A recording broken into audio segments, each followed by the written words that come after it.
Episode 35। मंदिर को बंद कर दिया। तभी दृश्य अचानक से बदलता है, मानो उस निशान का भी कोई गहरा अतीत हो। एकदम काली रात, चारों ओर अंधेरा, और उसी अंधेरे में गूंज रही थी अनगिनत कदमों की आवाजें। एक विशाल सेना, इतनी भयानक कि चाहे सामने एक हो या लाख हो, पर पल भर में ही सबका अंत कर दे। उन सभी के हाथों में परशु था। तभी दृश्य बदलता है और चारों ओर हाहाकार था। चीखें थी, खून की गंध थी, लोग तड़प तड़प कर मर रहे थे। फिर से दृश्य बदलता है। बीचों बीच एक सिंहासन था, खाली पड़ा हुआ, और एक वंश जिसे पूरी तरह खत्म कर दिया गया। लेकिन उस विशाल सेना की लगाम कौन थामे था, ये अब तक अनजान ही था। दृश्य बदलते ही फिर से वरुण वहीं था, नैन की पीठ पर अपनी उंगलियां फेरता हुआ, जैसे उस अजीब निशान ने वरुण के दिमाग को शून्य कर दिया हो। उसकी उंगलियां लगातार उस निशान पर घूम रही थी, और अचानक नैन का ब्लाउज अपने आप ऊपर की ओर खिसकने लगा। पल भर में वह उसके शरीर पर खुद ब खुद पहन गया। वह जैसे ही पिन गया, वो निशान भी गायब हो गया।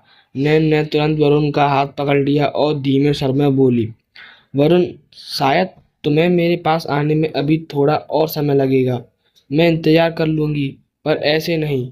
मैं तुम पर कोई दबाव नहीं डाल रही। इतना कहकर नैन धीरे से खड़ी हो गई।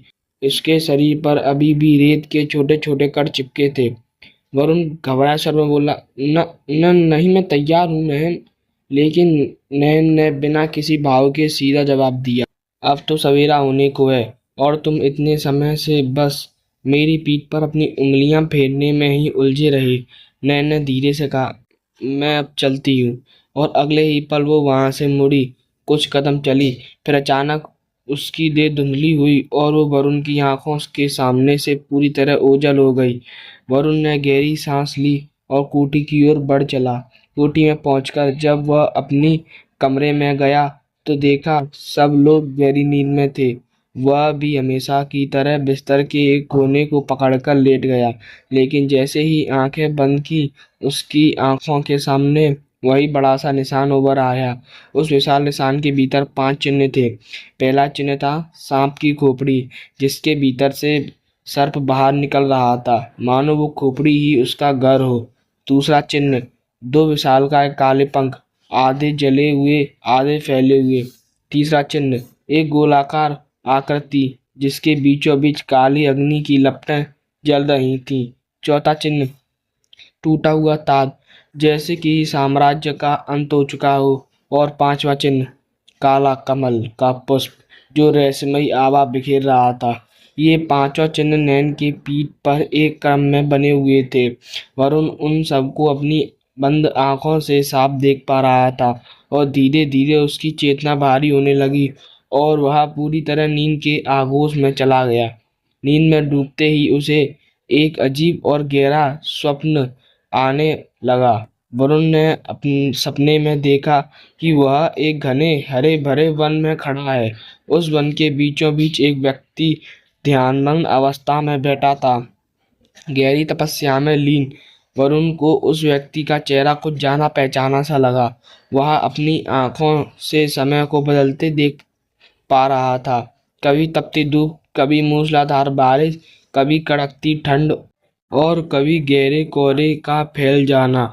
समय यूं बीत रहा था मानो पलों में ऋतुएं बदल रही हो। अचानक आकाश से एक अद्भुत शक्ति उतरी। वह शक्ति सफेद रोशनी के रूप में थी, जो धीरे धीरे वन में उतरने लगी। वरुण उत्सुक था यह जानने के लिए कि आखिर ये क्या है। वह ध्यान से देखता रहा, लेकिन तभी उसे एहसास हुआ कि जमीन कांप रही है। वो घबराकर बोला, ये जमीन अचानक क्यों हिलने लगी? उसका संतुलन बिगड़ गया और वह गिर पड़ा। लेकिन जब उसने नीचे देखा, तो हैरान रह गया। वह हरी घास पर नहीं, बल्कि कालीन पर गिरा था। अचानक एक आवाज आई, अब तो उठ जा वरुण। वरुण ने ऊपर देखा, उसके सामने अमन खड़ा था। अमन मुस्कुराकर बोला, अरे मैं तो बस तुझे जगा रहा था, तू तो अपने आप गिर गया। फिर अमन ने झुंझलाते हुए कहा, चल जल्दी चल वरुण। वरुण ने नींद से आलस भरी आवाज में पूछा, कहाँ चलूं? अमन बोला, अरे सुबह से बिजली नहीं है और पानी भी नहीं है, कुएं से पानी निकालना है, पर उसके लिए रस्सी चाहिए। सब लोग रस्सी ढूंढने में लगे हैं, लेकिन मुझे पता है, तू जानता है कि वहाँ रस्सी कहाँ रखी है। जल्दी चल, और फिर मंदिर भी जाना है। आज से उत्सव की शुरुआत है। वरुण उबते हुए बोला। ठीक है यार। दोनों कमरे से बाहर निकल आए। वरुण को याद आया कि सफाई के दौरान उसने सभी रस्सियां किचन के कोने में रख दी थी। वह जानता था कि कभी भी जरूरत पड़ सकती है। हॉल पूरी तरह खाली था। वरुण किचन में गया और कोने में बिखरी हुई उलझी रस्सियां देखी। वह घुटनों के बल बैठा और पटिए के नीचे से रस्सियां का गुच्छा निकाल लिया। जैसे ही वह बाहर निकला, अमन ने उसे देखकर कहा, वरुण, मुझे तो सिर्फ एक रस्सी चाहिए। उसने आगे बढ़कर एक रस्सी खींची और इसी के साथ रस्सियों का पूरा गुच्छा जमीन पर बिखर गया और अमन के हाथ में एक लंबा टुकड़ा आ गया। वरुण हंसते हुए बोला, वाह अमन, ये रस्सी तो इतनी बड़ी है कि कुएं की पूरी गहराई नाप लेगी। अमन मुंह बनाकर बोला, अरे तू इससे गहराई नापने की बात कर रहा है? ये तो कुएं में जाते ही खत्म हो जाएगी। वरुण मुस्कुराते हुए रस्सियों को सुलझाने लगा, लेकिन बहुत उलझी होने की वजह से उसने सीधे सीधे जो रस्सी बाहर आ रही थी उसे खींच लिया और गांठ बांधकर लंबा कर दिया। वह बोला, ले अमन, तेरा काम की रस्सी तो तैयार है। इतने में आर्यन और कार्तिक ने हार मान ली थी, क्योंकि कोठी बहुत बड़ी थी और ढूंढना मुश्किल हो रहा था। पर ध्रुव अभी भी एक एक कमरा चेक करने में जुटा था। तभी नीचे से आवाज आई, मिल गई रस्सी, नीचे आ जाओ। यह अमन की आवाज थी। अमन के पीछे वरुण भी खड़ा था। तीनों, कार्तिक, आर्यन और ध्रुव, नीचे आ गए। सबसे पहले कार्तिक ने देखा कि रस्सी में कई जोड़ थे।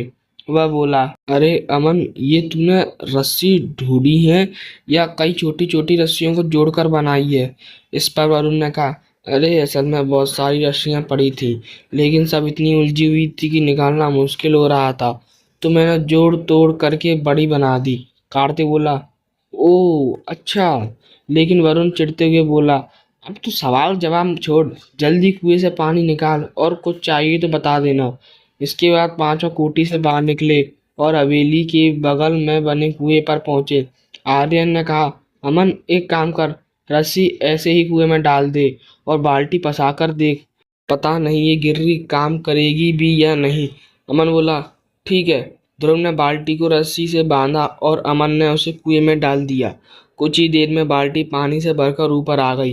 कार्तिक हैरानी से बोला, अरे वाह, ये पानी तो एकदम साफ है। आर्यन बोला, अरे साफ तो होगा ही, लेकिन कार्तिक ने शक से कहा, देखने में साफ है, लेकिन इसका स्वाद कैसा होगा?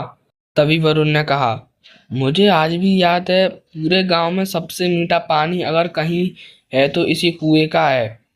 कार्तिक ने बाल्टी से थोड़ा पानी हथेली में लिया और चखा। वह बोला, मुझे तो इसमें कुछ खास अलग नहीं लगा। ऐसा पानी तो मैं पिछले कई दिनों से पी रहा हूँ, जो मोटर से आता है। ध्रुव हंसते हुए बोला, अरे पगले, जो मोटर से पानी आता है वो भी इसी कुएं का है। यहाँ कोई नगर पालिका की लाइन नहीं बिछी। इसके बाद अमन रस्सी से पानी निकालता रहा और बाकी ध्रुव, आर्यन और वरुण उस पानी को कोटी में स्टोर करने लगे। आज के लिए इतना पानी काफी था। अगर आज भी बिजली ना आई तो ये पानी उनके सारे काम आ जाएगा। कुछ देर बाद पांचों नहा धोकर फ्री हो चुके थे। इसी बीच कार्तिक ने ध्रुव से पूछा, वैसे इतना बड़ा उत्सव है तो कोई ड्रेस कोड वगैरह नहीं है क्या? ध्रुव ने हल्की मुस्कान के साथ जवाब दिया, कार्तिक, हम पार्टी में नहीं, ईश्वर के द्वार पर जा रहे हैं। यहाँ किसी ड्रेस कोड की जरूरत नहीं होती, जैसे हो वैसे ही जा सकते हो। कार्तिक और ध्रुव की बातचीत चल रही थी कि अचानक अमन का फोन बज उठा। अमन ने जैसे ही स्क्रीन देखी, उसके चेहरे पर बड़ी सी मुस्कान तैर गई। कॉल मधु का था। वह खुशी खुशी फोन उठाता है, पर जैसे जैसे बातचीत तो आगे बढ़ती है उसका चेहरा उतरने लगता है। थोड़ी देर बाद वो चुपचाप फोन रख देता है। आर्यन तुरंत पूछ बैठा, किसका फोन था और इतना मुंह क्यों लटका लिया है? आखिर बात क्या है? अमन पहले तो चुप रहा, कुछ बोला नहीं, पर आर्यन ने फिर टोका, ऐसे क्यों बैठा है? मंदिर भी पहुंचना है समय पर।